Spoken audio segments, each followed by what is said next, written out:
Welcome to another episode of Behind the Wheel, the most popular, actually, one-on-one interviews with veteran drivers on the RideShare Guy YouTube channel. So today I'm joined by Joe, who happens to be one of our top contributors on the RideShare Guy as well, and a 10-year veteran driver.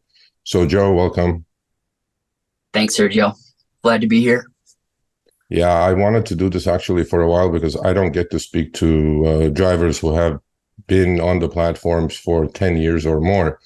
But the other thing that I wanted to talk to you about, you did a video for the channel a couple days ago, not literally a couple days ago, and it had so much traction that I think it's a really important subject to talk about, which is, Uber and Lyft both have certain thresholds to keep the car going on the platform, right? And it depends on the model, the year of the car, and how many miles you have on the car. And it's different in every single city. I don't know why they do that, but let's chat a little bit about that to start.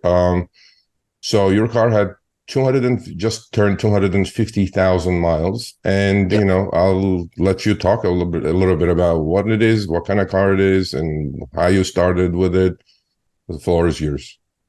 Yeah, so it's a 2013 Kia Optima hybrid. I bought it used with about 17,000 miles. Originally, when I first started driving rideshare, I had a Mazda 3 and it was a manual. And as I said in the video too, back then, it was a separate phone for the Uber driver app. I had my own personal phone. There was no navigation through the driver apps. So it was like a juggling act. I was having to, deal with, it was a manual. So I was having to deal with the stick shift. And then I had these two phones. I don't even know if I think I had them both mounted, but it was just, yeah, it was crazy. So I was like, I've got to figure out something different. So then I got the hybrid. Originally, I got it because I thought it was a good looking car. I really liked the rims of that particular Optima. I didn't know it was a hybrid. So that turned out pretty good for me. I love the fact that it's a hybrid. I get about, I'd say 550 miles per tank.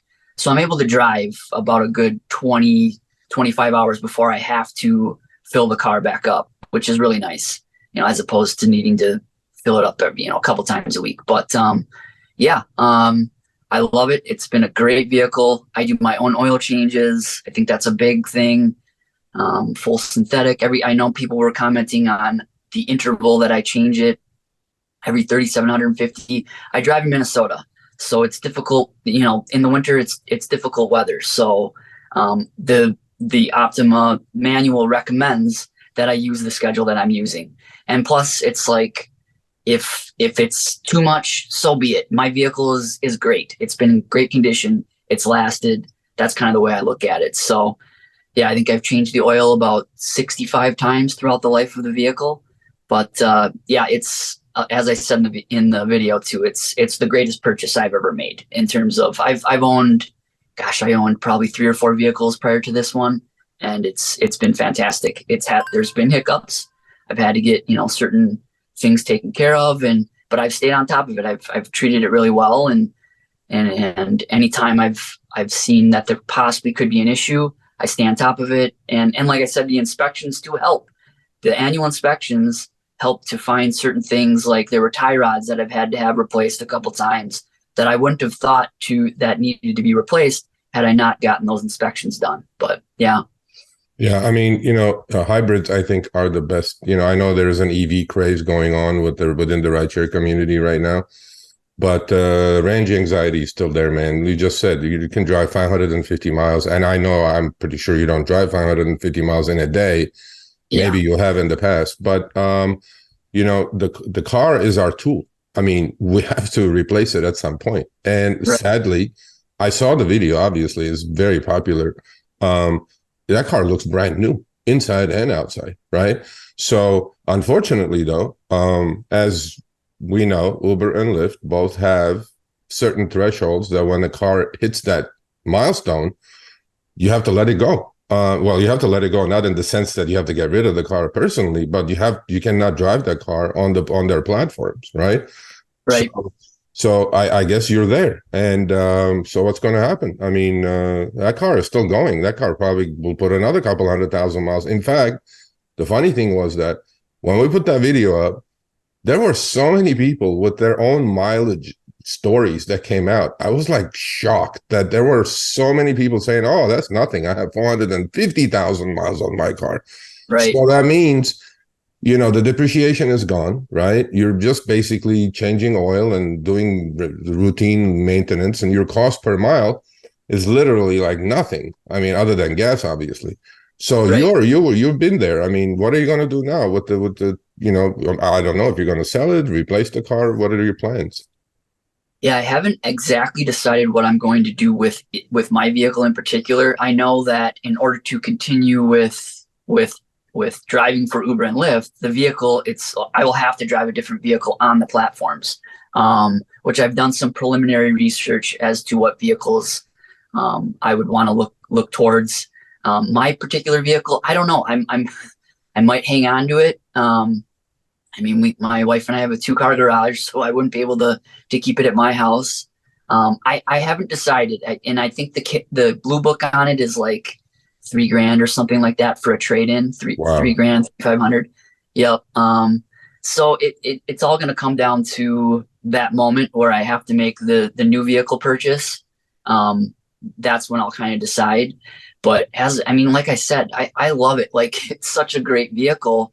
I wish I could continue to drive it on these platforms. It would be approved because I take great care of it. And like, I get what they have to do by having these requirements, and you can't have people driving beaters on the Yeah. platform.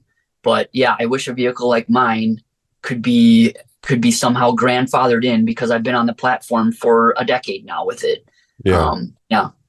Just like their pricing structure, which we will talk about shortly, is why do you think they do that? I mean, I saw the mileages on some of these cars. One person said 450, the other person said 500,000 miles.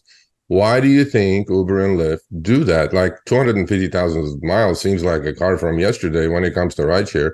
As we know, I know you're not a full-time driver, but you're pretty close. I mean, you drive 20, Right. 30 hours a week.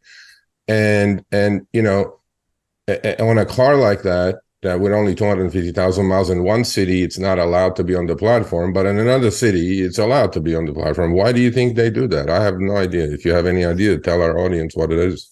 Yeah, I'm not sure what those commenters said about the age of their vehicles, but if their vehicles are like in my state, if I had 400,000 miles on my car and it was less than 10 years old, I believe it would still be approved. But Okay. once it hits that 11-year-old age, then it's no longer approved.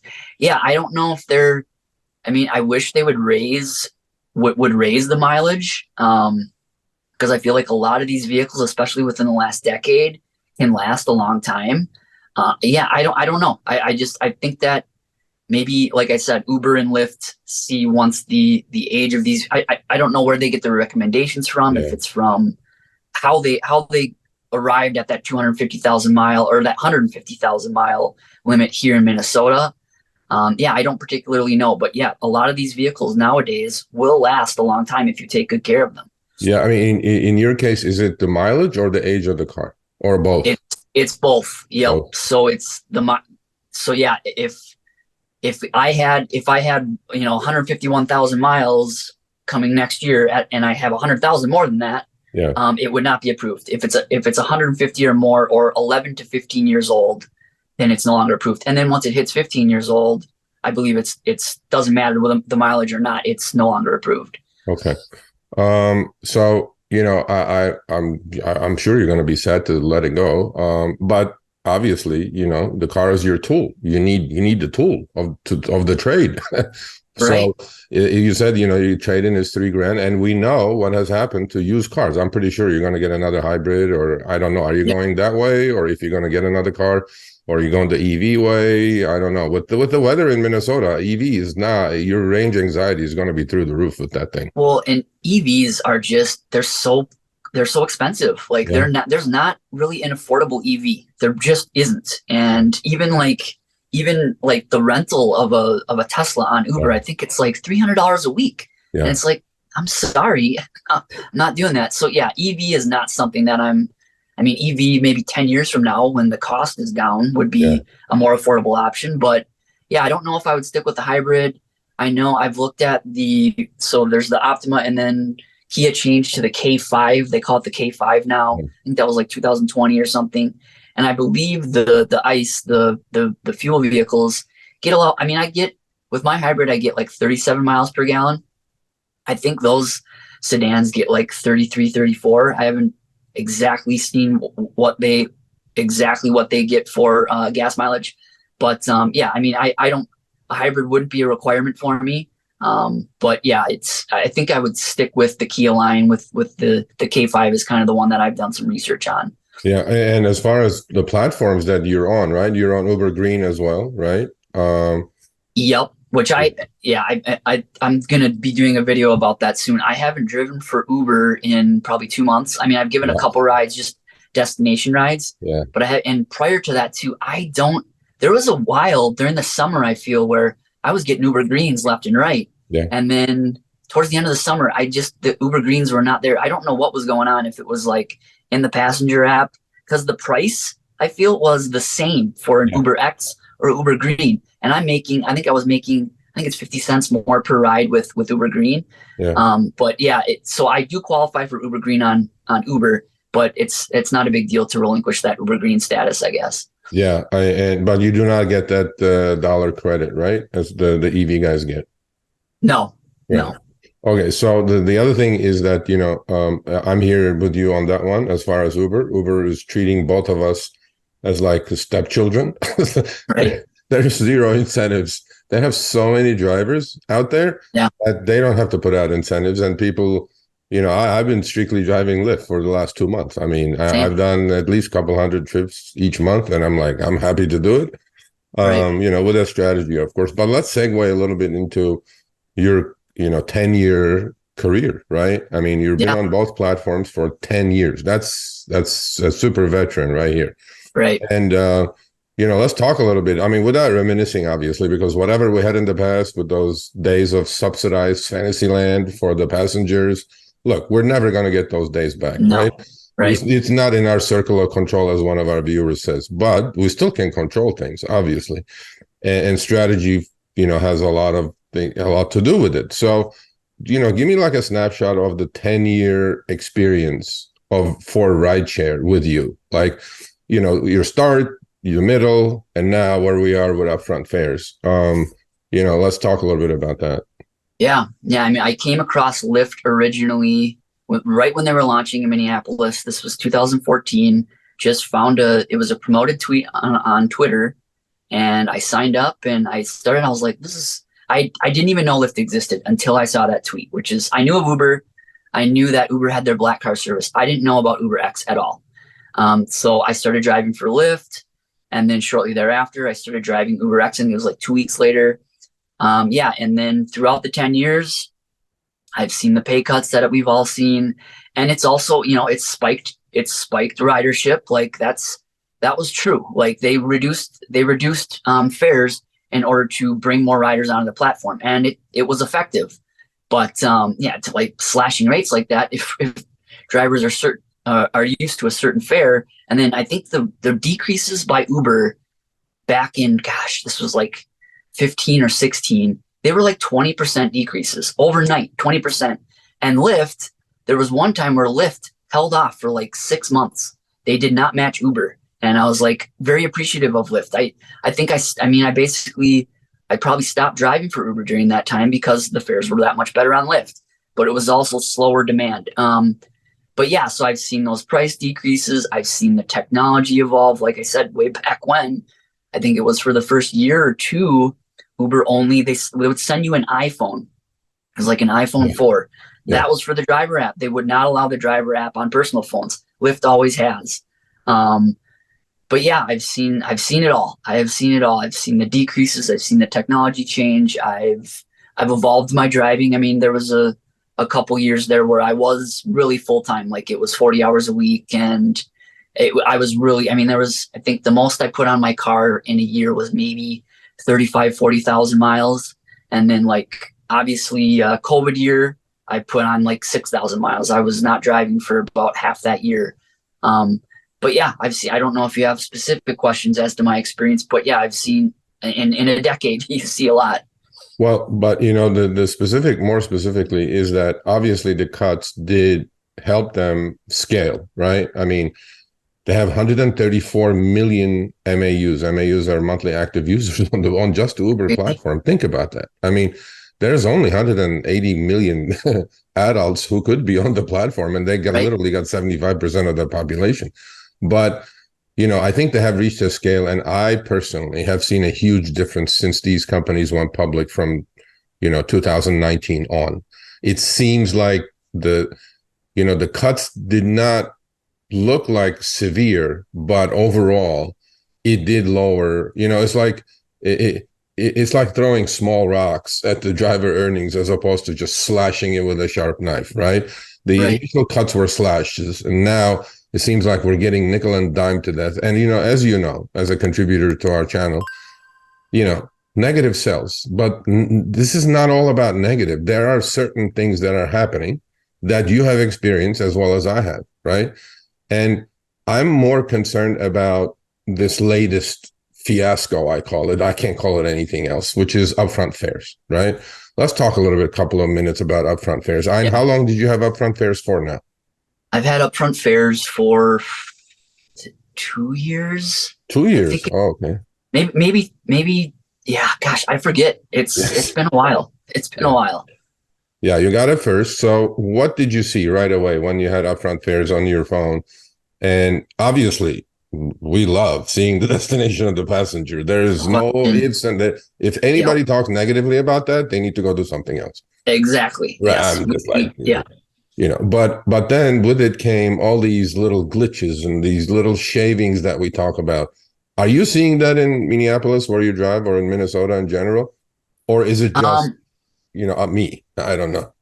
Like in particular, what glitches? Like, okay, so we had a problem with EV shaving, right? They would show that. Yes. So basically, the manipulation of the base fare that came with Upfront Fares, to me, is not a good thing for the driver. Meaning, Right. If there's surge on the trip, it's basically lowering the base fare. So I call Upfront Fares replacement of all these incentives, surge, boost, all these things, right? And they can manipulate that fare in a way to make it attractive to the driver to a point. But compared to what it was with time and distance, the fares are definitely 20 to 30% less, specifically on long trips. For sure.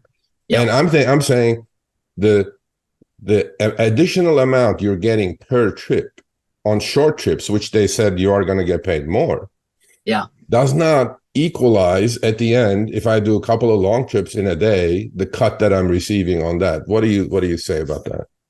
Yeah, I mean, it's so when they released Upfront Fares, I think they saw it as an opportunity. They're like, all right, we're going to show them the distance. We're going to show them what they're getting paid. Drivers will be happy about this, but we have the algorithms. We know what we can do in terms of pricing. We know how we can pull in more money for ourselves. So drivers are happy about, the destination and seeing what they're getting paid up front. But you have to compare that to time and distance rates.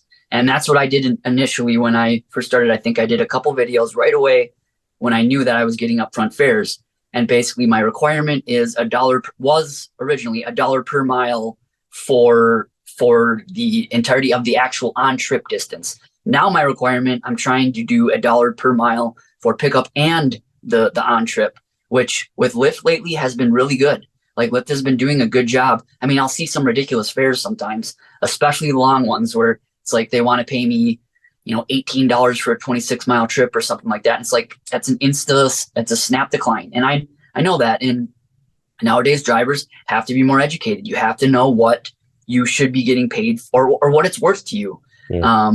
So yeah, that's kind of my requirement under the Upfront Fare model. I believe my acceptance rate on Lyft currently is like 60%. With Uber, there was a time where it was at as low as 35-40%. I still think it's probably hovering around there. But yeah, it's these Upfront Fares, the company saw them as an opportunity, and I'm sure fares themselves are priced differently for different drivers with different acceptance rates. The drivers with lower acceptance rates like yourself, are probably getting better fares, but it's also work. Like you're having to decline, 9 out of 10 rides sometimes. Yeah. So yeah, I'm right there with you. We should still see the destination. We should still see that information up front, but the time and distance should be applied to each and every fare. They should not be calculating our fares up front any longer. Yeah, I agree with you. I mean, I think the best combination could be a hybrid if they're going to do it. I doubt that they will. But then, as you know, we talk about this on the channel. There's legislation coming around in Minneapolis and Minnesota. There's active talks with the governor who vetoed the bill. That was a decent bill, I guess. Let's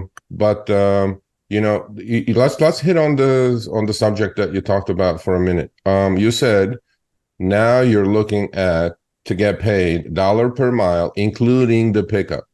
Yep. So how did you train yourself to that? Because a lot of drivers still first of all, I'm pretty sure your cost per mile to the penny, probably, right?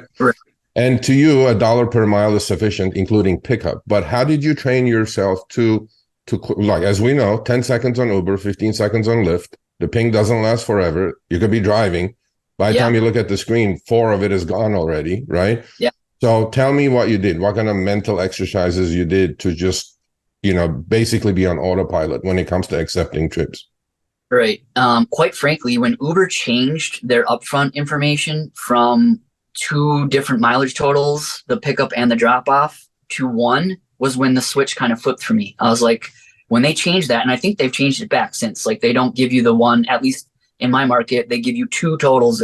They give you they give you the distance to the pickup to the drop off. They scrapped that, I believe, a couple months ago, where it was just one, it was the total mileage, total time. When they did that, I started to think, okay, well, if they're going to give me this one number, I want to get paid $1 per mile for this one number. Yeah. So that's where I started to, and also watching some of your content, Sergio, you were basically saying requirements that you have for your requests. And I kind of was like, all right, yeah, I should be a little bit more picky with what I'm doing. So I think, that was the big turning point for me when Uber decided to just include that 1 mileage and 1 time. Those 2 figures, just those, that's where it kind of switched for me. I was like, all right, yeah, now I want to get paid $1 per mile for the entirety as opposed to just on trip. Yeah. I mean, if nothing else, Uber and Lyft driving has made drivers better in math, actually, because you have about 8 seconds to do a whole bunch of calculations, right? Yep. But unfortunately, I mean, I don't know how many people do it. And look, we're in this to make money, just like they are. The companies, when I say they, are in it to make money as well. And those 2 views are diametrically opposed to each other because they're trying to make as much, we're trying to make as much. But then there are trips that do fall into that criteria that you should accept. Otherwise, you should just stand your ground and maybe some days turn the app off and go home, because if they keep throwing you trash, there's a reason for it and they're just not going to do it. So we have a few minutes remaining. I want your advice to our audience as a 10-year veteran. Obviously, there are negatives about rideshare. Safety is one issue, which has gotten worse. The unjust deactivations, because we're one fraudulent claim from a passenger to get booted, basically fired. I don't know why they call it deactivation, but it is what it is. And so you have a car that's about to go. When is your car not allowed on the platform? I believe my inspection is due in like April or March of next year. So I've got about 6 months. 6 months. So you have to make a decision within these 6 months are you going to continue doing rideshare? Do you have other plans? I know you have other things that you do besides doing great content for our channel. I mean, seriously, Joe. No, I appreciate it. Keeps it straight. Okay. There is not one video that Joe puts out that does not include numbers. He's a numbers guy. He goes, this is what it is. This is what I did. Do it or don't do it. It's up to you. Right. But it's great content. And what are you going to do? I mean, are you going to quit rideshare? 10 years is a long time. And, I think we're all addicted to this thing. Even when I'm not driving, I still look at the app. It's like, right. The flexibility of it is kind of what I'm addicted to. I love how flexible it is. I can do it whenever I want to. I don't have a boss that I answer to. Like, that's why I've been doing it for nearly, well, it will be a decade next year. My plan is to continue. I just have to, I just have to get ready. I have to have the plan in place once I do need to get the new vehicle, to have that plan in place. But that is the plan right now is, yeah, once that, because I want to milk my vehicle as much as I can, because it's like I say, I don't have I don't have a vehicle payment. It's a very low cost to operate right now, knock on wood. Although I just had a couple repairs I had to get taken care of, but I balance it with, I'd either be making another $300 a month or $400 a month new car payment versus taking care of getting a repair on this current vehicle. Yeah. It's kind of balancing that out. But yeah, I mean, my plan is to acquire that new vehicle. I do enjoy doing Lyft and Uber. I enjoy the flexibility. I view, even when I maybe will move beyond rideshare, I think it's something that I'll still want to do occasionally. I mean, I do enjoy the variety of it. I enjoy the flexibility of it. There are times where it does become monotonous, but overall, the flexibility of it is what's always been paramount for me. I love that flexibility. Yeah. That's one thing that nobody can, refute that, right? I mean, not that you're going to make money, but you can turn the app on whenever you want, wherever you want. And I think that still stands true. Now, there are a lot of things that needs to be changed, but 5-6 million drivers are doing this actively on a daily basis. If it was all bad, why would they be all doing it? I mean, Correct. It doesn't make sense, right? We're all human. I mean, at some point, we're going to say, screw this. I don't want to deal with this, right? For all the complainers out there, give us, like, you have 1 minute left. Give us advice about what they should do, the best advice from a 10-year veteran. What would it be? The complainers. The complainers, watch our content, figure out how to massage rideshare. You can do this full time. It is something you can do. It is work. You have to figure things out. You have to do the research. You have to, figure out what you should be getting paid. It's not just going to be easy like it was back in the day, where you just turn the app on and you're going to be making money and you're going to be getting paid what you're worth. The complainers, especially the people that consistently comment, why are you doing rideshare? Why are you commenting on our videos? Why? What? Don't take your time to do that. Just go away. Like, we're doing rideshare. We're trying to help the people that want to do rideshare. That's what our goal is. And we enjoy it. Yes, it's not perfect, but it is doable. And if the complainers do more research, figure it out, you can make it work. It does take work, but yes, you can make it work. And the ones that just continually try to spam the comments and stuff, I mean, I've learned to tune those out. Like, I'll look at our comments of my particular videos for, the first few hours that it's listed, and we'll get like 40 comments or something like that. And then I just I'll go back to it occasionally just to see what the top comments are. But sometimes it just gets annoying. Yeah. I mean, look, take it from a 10-year veteran, right? If it was that bad, he's a smart man. He wouldn't be doing it. I wouldn't be doing it for 7 years, not going to 8. Yep. And to us, the key is we inform, we educate. The rest is up to you. You can complain and do it, or you can be a happy driver or a mad driver.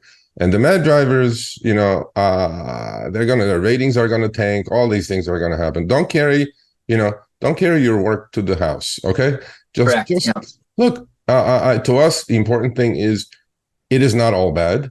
Yes, there are things to fix, and we're gonna try to fix it. Let it be through legislation. Let it be what it is. Joe, I mean, I said this before to you, and publicly I've said it. You're probably my favorite on the RideShare Guy channel, including my own content. This is not kissing ass. I don't kiss ass. And if you guys see Joe's videos, and if you don't get something out of Joe's videos, then you're definitely in the wrong business. So to us is, we're just trying to get everybody's lives, more better, or have them be more efficient and utilize their time better, right? And Joe has done that for 10 years. Otherwise, he wouldn't be doing it. He would be doing something else if it was that bad. But I want to thank you for joining me today, on Behind the Wheel. And we'll post this, and then we'll see what kind of complaining we get out of this one, Joe. Right. I appreciate it, Sergio. Thank you.